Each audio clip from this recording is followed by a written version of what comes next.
Hello, my name's Stuart. Welcome to Miniature Realms and the first in a series of videos focusing on lore in the era of Warhammer the Old World.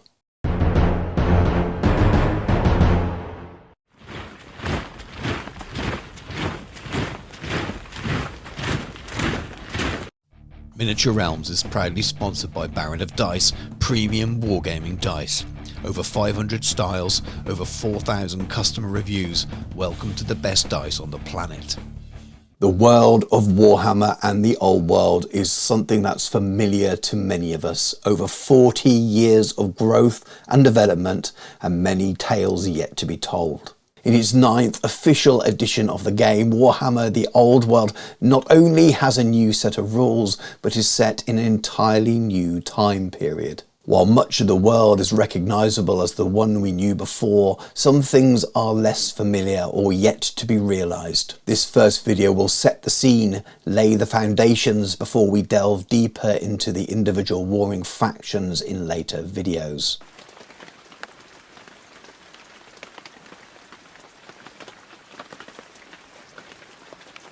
Come on, lad. The Owl and Weasel is just down here. If you buy me a drink or two, I'll tell you what I know. This town was run by a Bretonnian baron back then, though he's changed hands a few times since. My family came here back then. Little did they know that dark times were coming. Some are saying dark times are coming again now. That the end times are upon us. Fools. Your children will be telling their own tales. You mark my words. Here we are. Mine's a pickled weasel, and no half measures, mind. So, are you sure you prefer not hear about the age of creation or the rise of Sigmar? No? Oh well, as you wish. So let's start in the year 2276. Seems like a good place. The year Cetra invaded the Border Princess.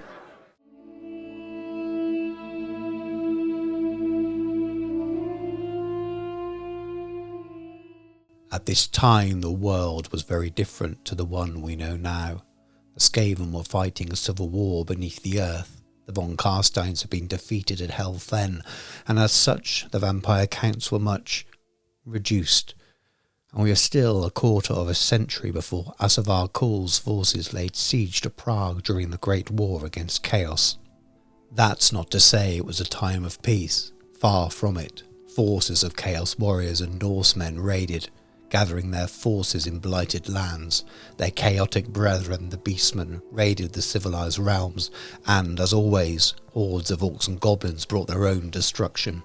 The Tomb Kings, far from the south, saw their own evil gains, while the noble races of men, elves and dwarves, were forced to gather armies in defence of their kingdoms. The Old World is home to the civilized folk of men, dwarves and elves. In the warmer climate to the south we find lands of Estalia and Tilia. As we travel further north and to the west we arrive at the noble kingdom of Bretonnia. Further east lies the largest realm, that of the Empire. Travelling further north and to a colder climate we emerge in the frozen land of Kislev.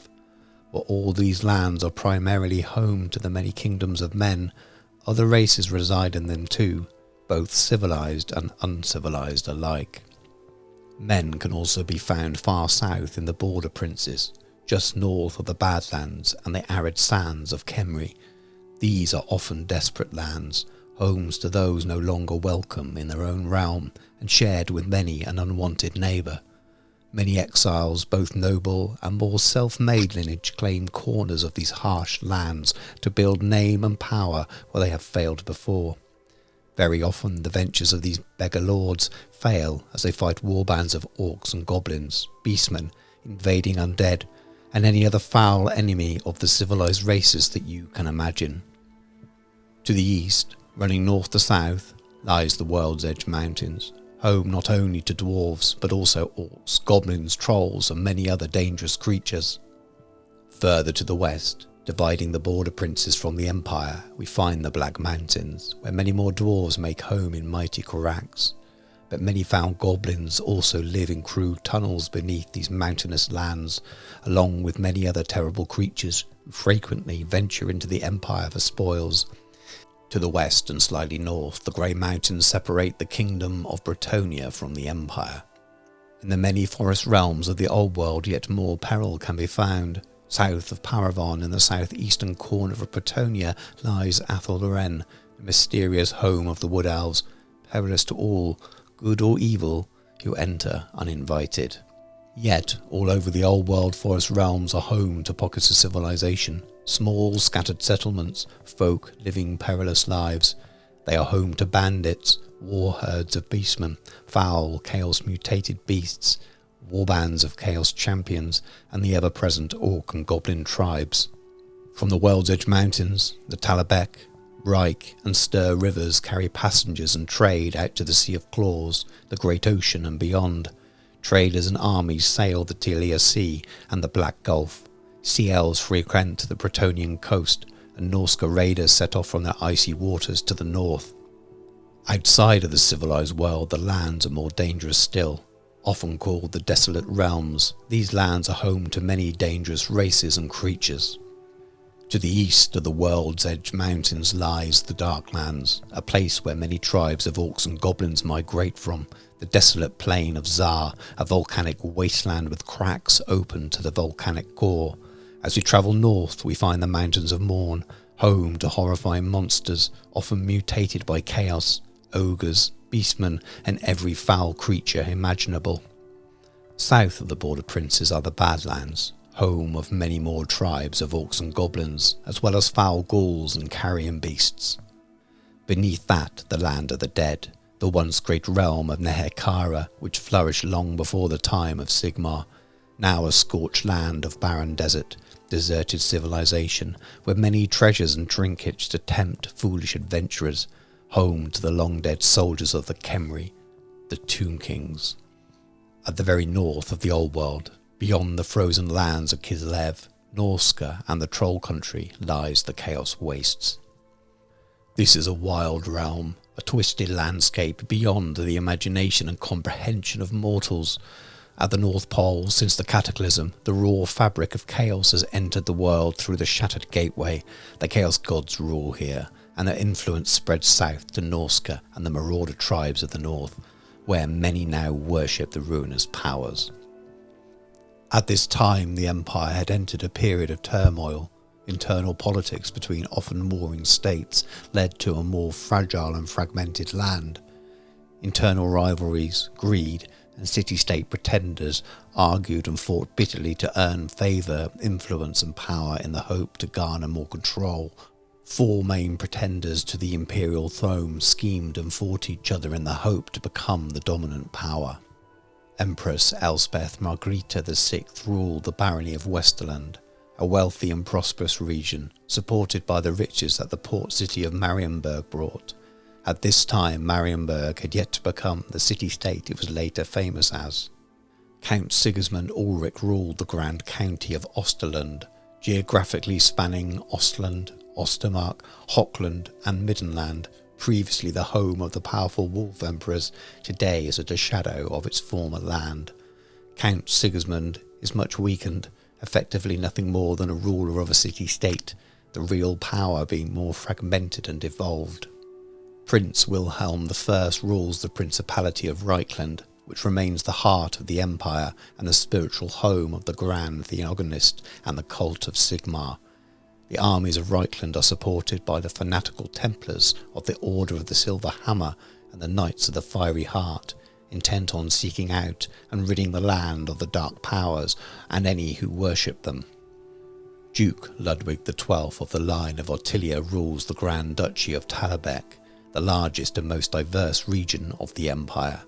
Officially, it includes the provinces of Avalan, Stirland, Tebekland, Wisenland and the Moot, but the powerful city-states of Talabheim and Nuln offer no real allegiance to the duchy. The Empire's western neighbours Bretonnia suffer none of the provincial infighting. King Luan Orksley has ruled for 80 years, and while some of the Empire's unruliness occasionally spills over the border, it is seen as a problem for the Empire to sort amongst themselves. Bretonnia instead focuses on trade with Astalia and protecting its borders and lands from orcs, goblins, beastmen and raiding undead from the south. Bretonnia also leads crusades into the Badlands and beyond, with little long-standing success aside from a few less favoured barons building settlements in the border princes. The kingdoms of Estalia do not concern themselves with the affairs of the nations beyond their borders. They principally focus on trade via sea, often seen at the ports of Marienburg and Barak Var. Their armies are devolved among its many kings, queens and nobles. They consist of many well-trained crossbowmen, pikemen, and of course Templar knights, the most famous being the Knights of the Blazing Sun Holy Order. The free cities of Talia are a loose alliance of city-states, home of explorers, adventurers and merchants, travelling far to the jungles of the New World and Grand Cathay. While their influence is currently small in the general machinations of the realms of the Old World, their mercenaries and dogs of war often see employment in many armies across the lands. Before the treachery of Malarian brought war to the lands of Ulthuan, the elves maintained colonies all over the known world, with outposts in the Old World being among the most numerous.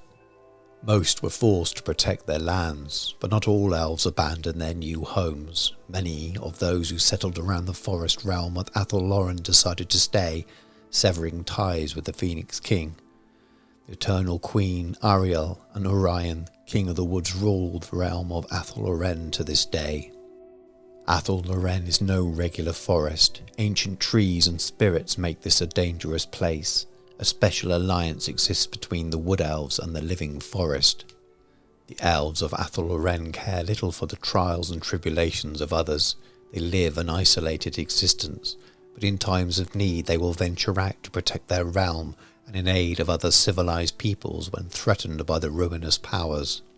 In recent times the Wood Elves have again gathered their armies in greater numbers, responding to the rise of war bands of beastmen and other threats to their borders. Outside of Ulthuan, the High Elves remain widely spread. In the Old World their colonies are mostly restricted to coastal areas, focusing on trade and diplomacy.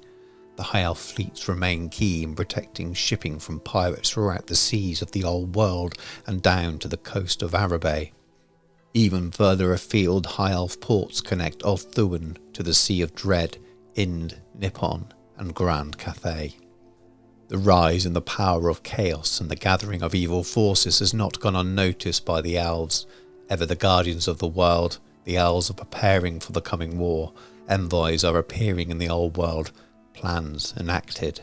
Deep in the World's Edge Mountains, Dwarf High King Alrixon sits on the Golden Throne in Karaz or Karak.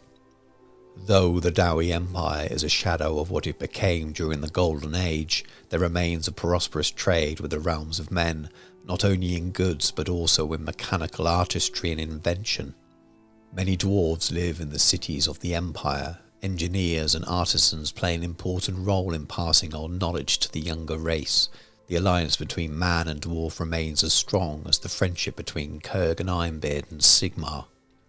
But this is a time of ever-growing danger and war. In the face of growing hordes of chaos, goblins and trolls, dwarfen kings and thanes gather their throngs for battle, not only to protect their holds from further incursions, but to also take back lost strongholds and liberate ancestral lands. The numerous tribes of orcs and goblins that roam the known world could be described very simply as a green menace. They are creatures of destruction, only interested in war and the levelling of the civilized world.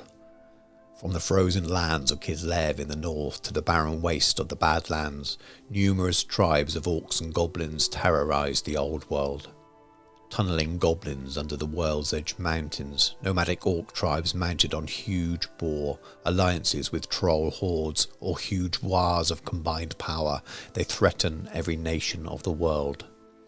The land of the dead is home to the Tomb Kings of Khemri, ancient and vengeful, vast armies of skeletons and hideous constructs animated by foul magic of the Tomb Kings and evil lich priests of the mortuary cult. Setra rules the land of the dead in perpetuity, evil and merciless, intent on conquest. Many a traveller and adventurer has fallen foul in the dry lands of Khemri, and many a crusading army has found its doom in that blasted realm. The dead of Nehekhara seldom rest for long. and in the very year of 2276, Setra's armies again exert their power, invading through the Badlands and into the border princes. The ruinous powers have long sought to destroy the civilized peoples of the old world. The chaos gods Khorne, Nurgle, Slanesh and Tzeentch have long seen the inhabitants of the world as mere playthings for their cruel games. Their influence is felt far and wide, often hidden and secret. Sinister cults among the men of the Empire, worship and sacrifice. Though it is from the north that their greatest influence shows, chaos warriors and marauder tribes of the north continue to grow in strength.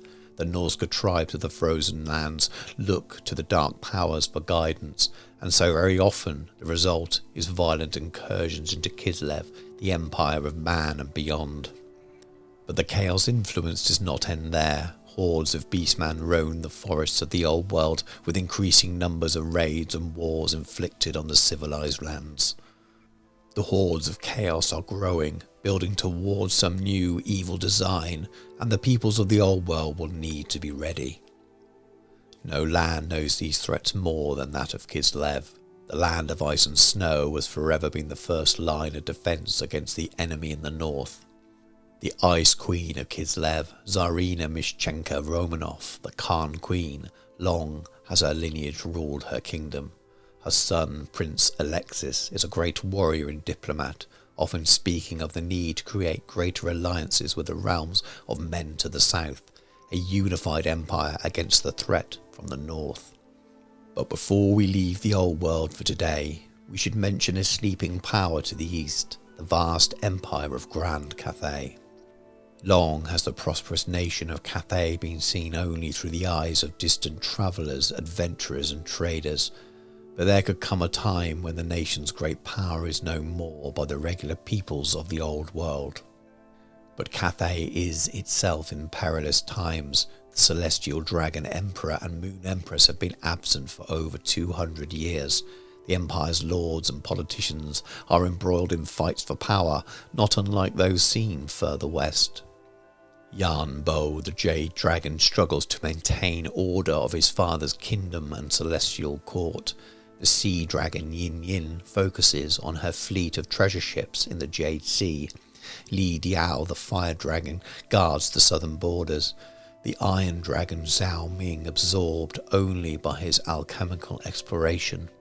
Invasions from Ind, the snake men of Koresh, ogres and hobgoblins threaten their borders, while in the north the storm dragon Miao Ying defends Grand Cathay from the chaos wastes. War is coming to all peoples of the known world. Well, I hope you've enjoyed the video and this introduction to Warhammer at the time of the old world. I've deliberately left out the vast pre- and post-histories that have been created and expanded as part of the game over the last 40 years and focused very much on the late 2270s leading up to the Great War with Chaos. At the time of producing this video, much of this new current tale has yet to have been told, and I look forward to expanding with future videos, definitely focusing on the individual factions as and when their arcane journals are released, and maybe in the future as further supplements and campaign books are released, we'll have even more information that I can create more videos in this kind of genre. Well, thank you very much for watching the video. I really hope you've enjoyed it as much as I have putting it together. If you'd like to support the channel, drop a comment below, give this video a like, share it, subscribe to the channel if you haven't already. You can support the channel further through all the links in the video description. I have many affiliate links and I also have a Patreon, and there's even a fun friendly Discord that's absolutely free to join as well. But thank you very much for watching. Take care and I'll catch you soon.